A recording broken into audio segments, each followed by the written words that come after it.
시달린 친구들아 위로의 주님 바라보아라. 눈을 들어 주를 보라. 내 모든 염려 주께 맡겨라. 슬플 때에 주님의 얼굴 보라. 사랑의 주님 안식 주리라. 힘이 없고 내 마음 연약할 때 능력의 주님 바라보아라. 주의 이름 부르는 모든 자는 힘주시고 늘 지켜주시니. 아멘. 눈을 들어 주를 보라. 내 모든 염려 주께 맡겨라. 슬플 때에 주님의 얼굴 보라. 사랑의 전이 안식 주리. 두 손 들고 찬양합니다. 눈을 들어 주를 보라. 눈을 들어 주를 보라. 아멘. 내 모든 염려 주께 맡겨라. 슬플 때에 주님의 얼굴 보라. 사랑의 주님 안식 주리라. 아멘. 이 세상의 피조물 중에 자존심을 가진 존재는 인간밖에 없습니다. 자존심은 인간을 인간답게 만드는 중요한 것입니다. 자존심이 강한 것은 나쁜 것이 아닙니다. 진짜 나쁜 것은 자존심만 강한 것입니다. 자존심이 강한 삶에서는 책임의식과 교양이 나오고 열정과 도전 정신이 나옵니다. 그러나 자존심만 강한 삶에서는 우월감과 열등감이 나오고 무엇이 없으면 좌절하고 무엇이 있으면 잘난 척을 합니다. 성도는 자존심만 강한 사람이 되지 말고 거룩한 자존심이 강한 사람이 되어야 합니다. 성도는 거룩한 자존심을 가지고 어떤 경우에도 기가 꺾이지 않고 어떤 환난을 당해도 힘을 잃지 않고 항상 자신에게 주어진 분수의 복을 감사하면서 하나님의 사명을 따라 살아야 됩니다. 어떤 분은 사소한 것으로 자존심이 크게 상하는 사람이 있습니다. 살다 보면 서로가 서로를 제대로 보지 못할 수도 있습니다. 그런 것으로 자존심이 상할 필요는 없습니다. 쉽게 자존심이 상하는 사람은 자존심이 강한 것이 아니라 자존심이 약한 것입니다. 성도에게 진짜 자존심이 상하는 것은 믿는 사람답게 살지 못하고 사명을 따라 살지 못해서 욕을 먹고 눈총을 받는 것입니다. 여기 두 종류의 사람이 있었습니다. 한 종류의 사람은 시시한 것에 매여서 잘난 척하고 치사하게 사는 사람이고, 또 한 종류의 사람은 거룩한 자존심을 가지고 사명을 따라 겸손히 사는 사람입니다. 사람이 돈이 많고 인물이 잘나고 많이 배웠다고 목에 힘을 주면 어느 누구도 존경하지 않지만, 돈이 많고 인물이 잘나고 많이 배웠음에도 불구하고 교회에서 묵묵히 봉사하며 또 낮은 자세로 섬기는 삶을 산다면 그 안에 있는 예수 신앙을 보고 다 존경합니다. 어느 교회에서 우리 교회 프로그램 자랑하는 교회 기도 프로그램이 있는데, 그 순서 가운데에 마지막 순서로 VIP를 뽑는 시간입니다.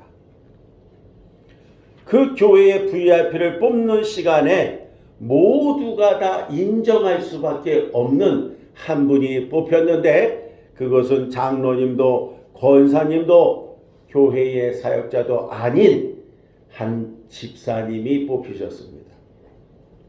이 집사님을 왜 추천하고 VIP입니까? 사회자가 물어보니까 이 집사님은 지금 20여 년 동안에 주차장에서 주차 안내를 쓰셨다는 겁니다. 그래서 누구나가 다 한다는 겁니다. 교회에 차를 가져올 때 항상 이 집사님을 먼저 만나고 교회를 오게 된다는 거죠. 그런데 20여 년이 넘는 동안에 한 번도 변함없이 늘 일찍 오셔서 성도들을 웃음으로 기쁨으로 섬기면서 봉사해주는 모습이야말로 장로님들도 저절로 고개가 숙여진다는 겁니다. 오늘 여러분, 겸손히 사는 사람은 돈에 많고 적음에 있지 않고, 배우고 못 배움에 있지도 않고, 잘나고 못남에 있지도 않고, 내 안에 있는 예수 그리스도의 형상을 쫓아서 섬기는 자의 삶이 존경받는 자존심이 있는 높은 그러한 하나님의 자녀가 되는 줄 믿습니다. 아멘. 성도는 사는 세계가 달라야 됩니다. 그래서 우리는 내 안에 주신 주님 계신 것을 감격해하고 천국 소망을 가지고 세상 것을 부러워하지 말고 살아야 합니다. 아멘. 솔직히 세상 것을 많이 가진 사람이 부러울 때도 있습니다. 그러나 곧 정신을 차리고 주님이 주신 더욱 소중한 것을 외면하고 잠시 그런 것에 한눈을 팔았던 것을 회개해야지 됩니다. 아멘. 우리는 믿지 않는 사람들의 형통을 부러워하지 말고 그들을 긍휼히 여겨야 됩니다. 아멘. 그리고 죽을 때까지 나는 주님 한 분만으로 족하다 고백하며 살아야지 됩니다. 아멘. 그처럼 주님을 따르고 주님의 삶을 따르고 주님의 뜻을 따르며 천국 갈 때까지 끝까지 제 코스에서 이탈하지 않는 사람이 행복한 사람인 줄 믿습니다. 그래서 오늘 설교 말씀의 제목이 예수님을 따른다는 것이 뭔가, 예수님을 따른다는 것이라는 제목으로 하나님 말씀을 전하고 있습니다. 자기의 길을 택해놓고도 갈까 말까 망설이는 것처럼 불행한 모습은 없습니다. 여러분도 다 한 번쯤, 아니 지난 주간에도 이러한 고민 속에서 여러분 이 불행한 삶을 살다가 온 자도 있을 겁니다. 예수 믿는다고 하면서 하나님의 일은 상관하지 않고 다른 것에 눈이 번쩍이면 사단이 얼마나 좋아하겠습니까? 우리가 천국 길을 택한 존재로서 천국 일에 매진하지 않으면 우리 영혼은 서서히 죽어가면서 진짜 하나님의 축복은 사라지게 될 것입니다. 아멘. 우리는 세상적으로는 못 살아도 신앙적으로는 잘 살아야지 됩니다. 아멘. 영적으로 잘 사는 것, 그것이 우리에게 행복이 되고 아멘. 그것이 우리에게 복이 되는 줄 믿습니다. 아멘.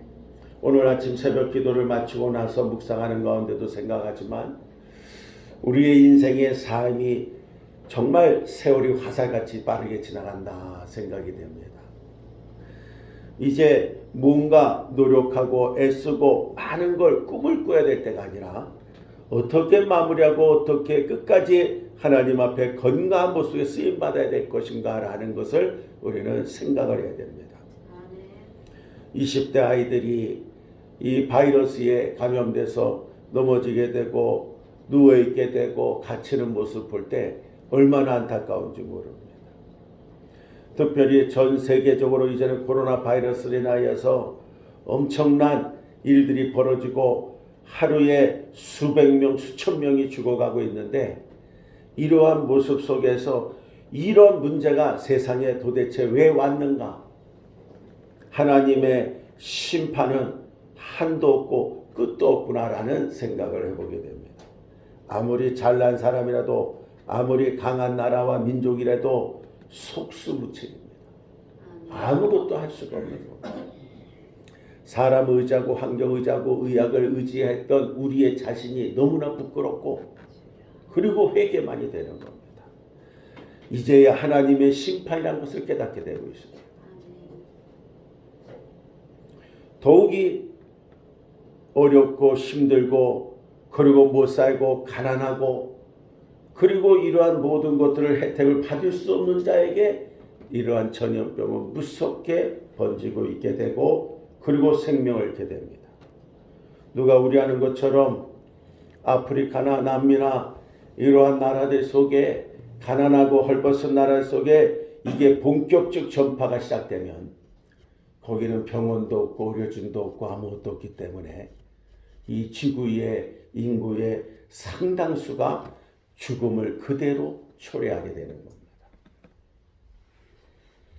아직도 내가 몸조심하고 아직도 내가 이것을 잘 피하면 산다고 생각하고 있는 어리석은 인간의 이 생각, 신본주의의 신앙이 아닌 인본주의로 전락되어 있는 이 믿음들을 빨리 깨트려야 됩니다.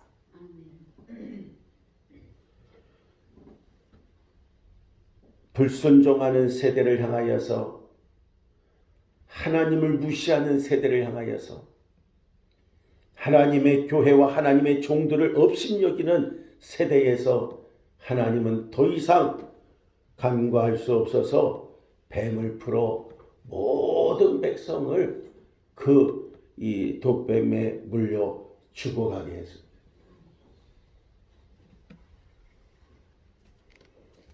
사막의 뱀이 좋은 약을 찾아다닐 수도 없고 이 뱀의 해독제를 만들 수도 없고 만연자실 오직 사는 길은 하나님의 종이 하나님 앞에 매달려 기도할 때 하나님께서 모세를 통하여서 높뱀을 만들어 잔대 높이 달게 하십니다. 사는 길을 만들어 주십니다. 그러고서 말씀하는 겁니다.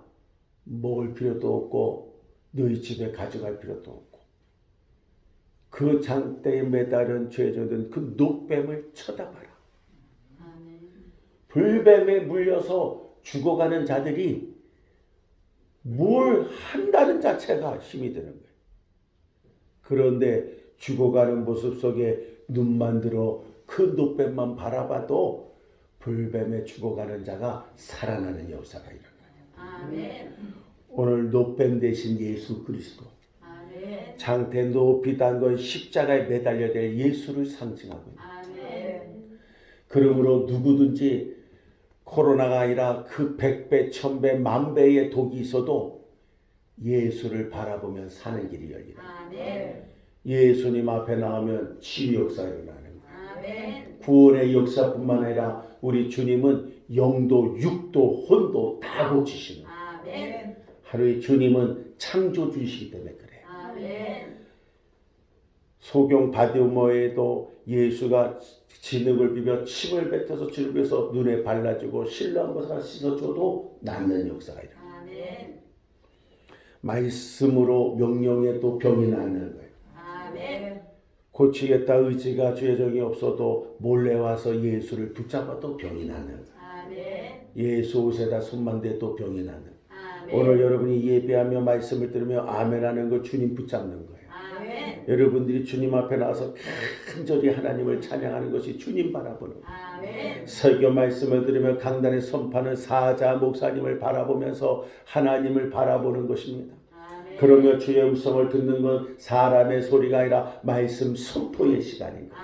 지금 이 말씀들은 능력이 나가는 거예요. 기적이 일어나는 거예요. 참 내가 아까 시작하기 전에 단톡방에 올리지만은 자리를 뜨지 말고 예배 드리는 내 몸이 약해서 못 나가는 거니까 중심을 가지고 하나님 앞에 예배하는 건 그건 주님을 의지한다는 거예요. 그러나 형식적으로 자기 할 일 다 하고 그리고 내가 다른 것 일은 다 보고 직장 다니고 할 거 다 하면서 하나님 앞에 나오지 않고서 그러면서 예배한다면 아무런 의미가 되지 않습니다. 오늘 우리 사랑하는 성도들은 천국길 가는 자인 줄 믿습니다. 누구나가 다 일회의 탄생은 일회의 죽음을 수배합니다. 그 죽음을 수반하는 그 모습 속에 누구든지 이 길은 걸어가는 거예요. 어느 나라 대통령이 이번 주에 우리 인간은 다 죽습니다. 그러니까 죽음에 걱정하지 마세요. 그 맞는 얘기예요.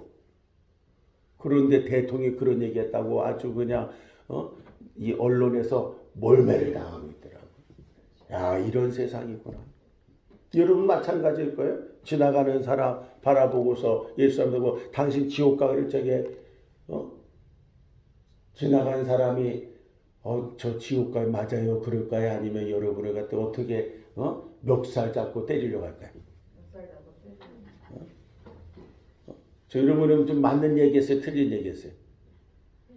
맞는 얘기해서 맞는 거예요.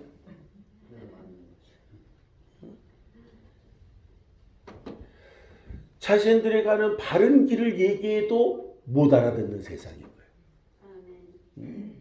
그냥 천년 만년 살 것 같이 생각해요.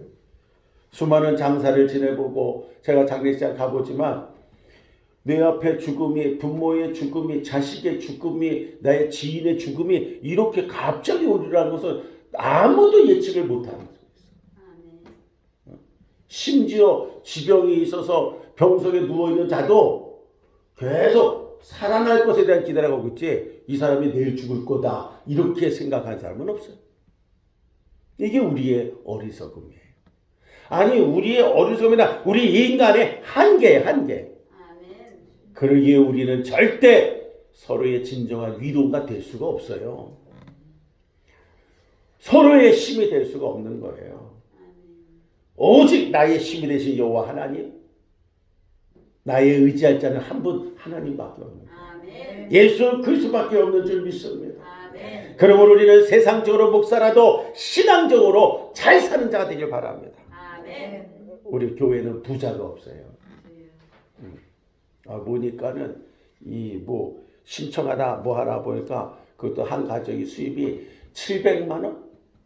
700만 원 미만인 사람 신청하라고.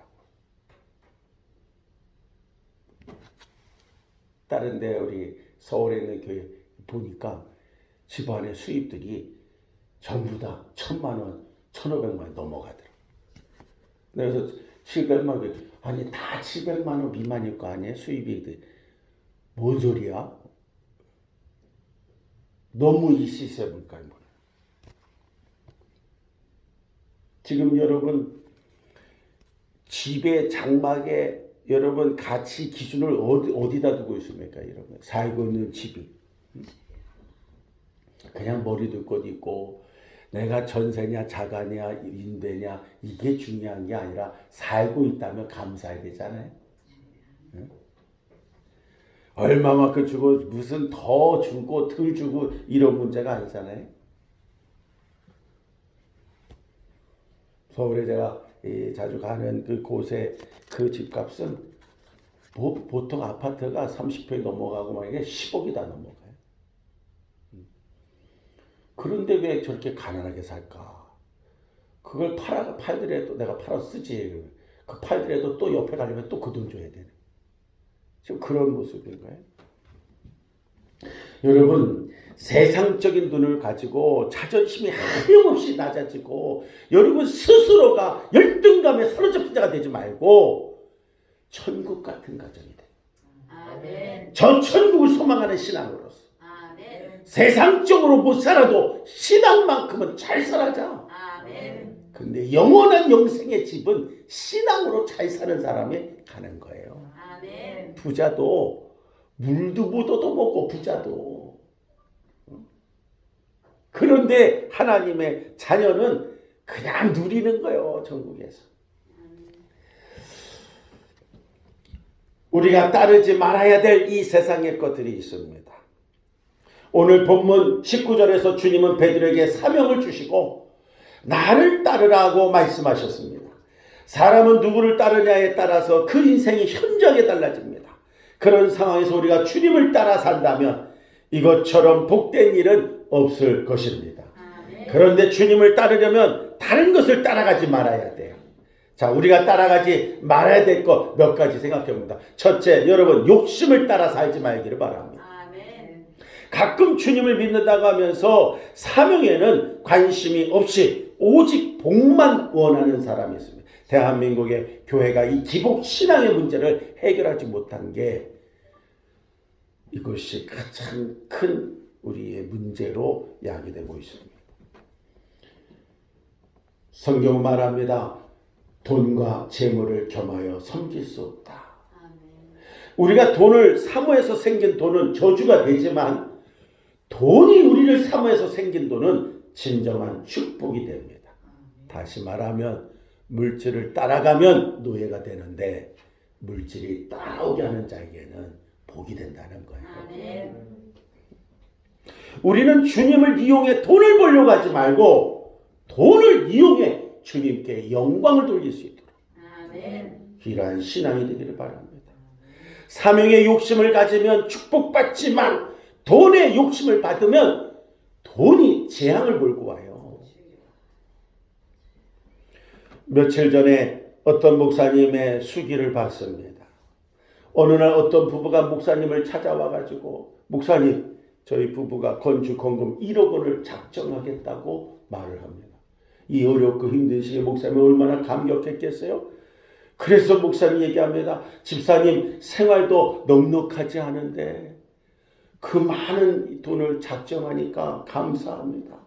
하나님께서 우리 집사님 가정에 큰 축복으로 함께 하실 줄 믿습니다. 이렇게 축복하고 이 사례를 하는데 갑자기 그 집사님이 한 가지 조건이 있습니다. 그리고 말을 하는 거예요. 그 조건이 뭡니까? 그랬더니 목사님, 제가 이번 주부터 로또를 저와 아내의 이름으로 10장씩 사려고 하는데 로또가 맞을 수 있게 기도해 주세요. 1억이 어디서 나오는 거예요? 응? 자기가 열심히 벌어서 몇십만에서부터 하나님 앞에 드리기 시작하면서 1억을 취한다면 하나님은 여러분 몇만 원, 몇십만 시작한 자에게 1억 알수 축복을 주실 줄 믿습니다. 이러한 마음을 갖는 거예요. 여러분도 그러한 목표가 없는 헌신하지 마세요. 내 일생에 내가 하나님 나라 갈 때까지 내가 교회 하나 짓겠다. 이런 목표를 가지세요. 내 사업을 통해서 우리 교회가 162국가에 1600교회 세우는데 우리 목사님 사역하는데 내가 10개 교회를 지원하겠다. 한 교회당 이 어렵고 힘든 나라는 2천만 원, 3천만 원도 교회를 진다 그랬는데 그러면은 3천만 원 얘기해가지고 3억을 내가 헌금을 하고 가겠다. 하나님 일을 위해서. 할렐루야. 여러분 그러면서 오늘 3천 원, 3만 원을 하는 거예요. 그게 여러분 놀라운 기적일 거니까.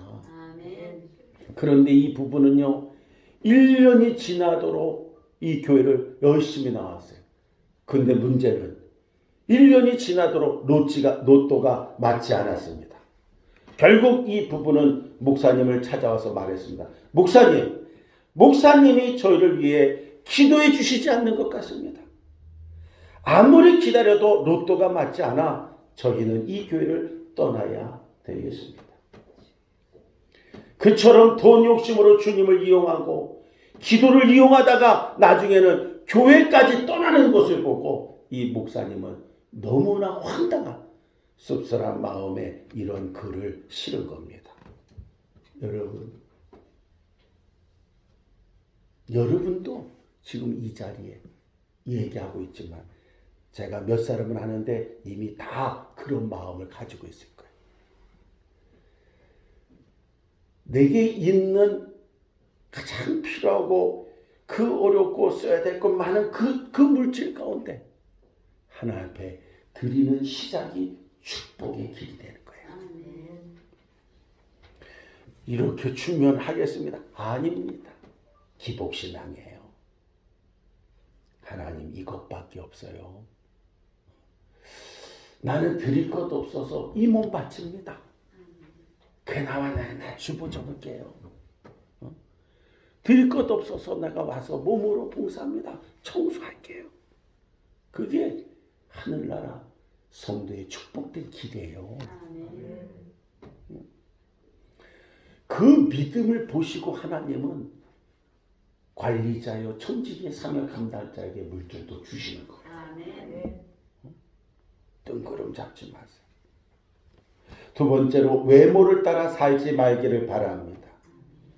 미성숙한 사람은 외모에 관심이 많고 성숙한 사람은 내면에 관심이 많습니다.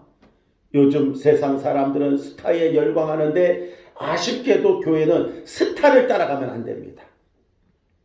그럼에도 불구하고 교회도 그런 양상을 따라가고 있습니다. 얼마 전에 어떤 스타급 은퇴 목사님이 아들 목사님과 함께 교회를 크게 지어서 새로 예배를 드렸습니다. 이 목사님은 목회사에서 그냥 스타급 강사 목사님이었습니다. 근데 어느덧 은퇴를 하게 돼서 아들을 목사로 세우고 그 목사와 함께 예배를 드린 겁니다. 처음 그렇게 성전을 짓고 예배를 드리는데 너무나 놀랍게도 매주 500명씩 새로운 사람이 찾아왔다고 합니다. 오늘날 전도도 안 되고 아무것도 안 된 이때에 그저 교회를 잘 저놓고 그 이름 하나 때문에 사람들이 몰리기 시작하는 거예요. 그런데 문제는 그 사람들이 거의 100%가 다 교회를 다니고 있는 자들이에요. 이 스타권 강사 목사님이 회개하며 크면 깨달은 거예요. 하나님 입장에서는 구원받은 숫자는 똑같은데 그 교회가 의도한 것은 아니지만 우리 교회를 인하여서 수많은 교회가 아픔을 당하고 수많은 교회가 기도 제목을 남기고 그리고 이 교회가 이러한 영향을 주고 있구나라는 생각이 들더라는 거예요. 여러분, 저는 이번 말씀을 준비하면서 다시 한번 깨닫고 다시 한번 다집니다. 우리 복음영광교회는 그리스도의 복음을 전하는 교회고 세계를 다니면서 주의 종은 불신자를 향하여서 믿지 않은 자를 해서 외치고 목회자든 아니면 장로